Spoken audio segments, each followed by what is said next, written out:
અમરેલીમાં ફૂડ વિભાગ એલર્ટ મોડમાં જોવા મળ્યું છે। સિંગતેલમાં ભેળસેળની આશંકાએ ફૂડ વિભાગ દ્વારા દરોડા પાડવામાં આવ્યા। જિલ્લાની 16 ઓઇલ મિલમાંથી નમૂના લેવામાં આવ્યા। રાજકોટમાંથી 3 પેઢીમાંથી નમૂના લેવાયા છે।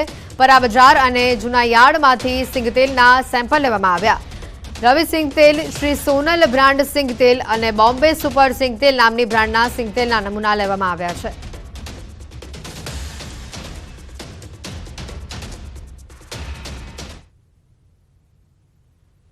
રૂટીનલી 6 સિઝનમાં એક ફૂડ સેફ્ટી ઓફિસરને આપણે 6 સર્વેલન્સ સેમ્પલ લેવા માટેની સૂચના આપવામાં આવેલી હતી।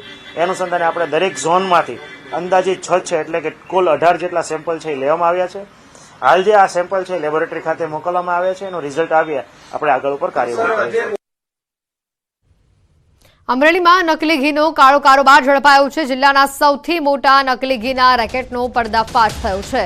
લીલિયાના પીપળવા ગામ નજીક ફેક્ટરી પર દરોડા પાડવામાં આવ્યા હતા। પાણીના પ્લાન્ટની આડમાં આ ગોરખ ધંધો ચાલતો હતો।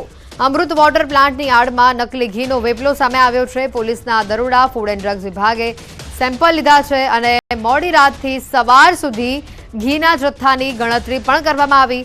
નકલી ઘીના પેકેટ પર રાજુલા શહેરનું સરનામું લખાયું હતું। નકલી ઘીના રેકેટના તાર રાજુલા સુધી પહોંચી શકે છે।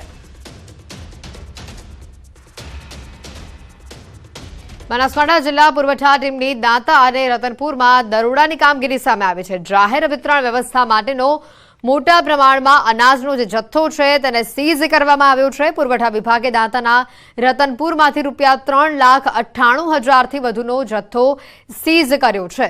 જિલ્લા કલેક્ટર વરુણકુમાર બરનવાલની સૂચના તેમજ જિલ્લા પુરવઠા અધિકારીના કાર્યવાહી સાથે મામલતદાર દાંતાની ટીમ દ્વારા ખાનગી બાતમીના આધારે આ કાર્યવાહી કરાઈ। ઉપરાંત મોહમ્મદ હનીફ, ગુલાબ નબી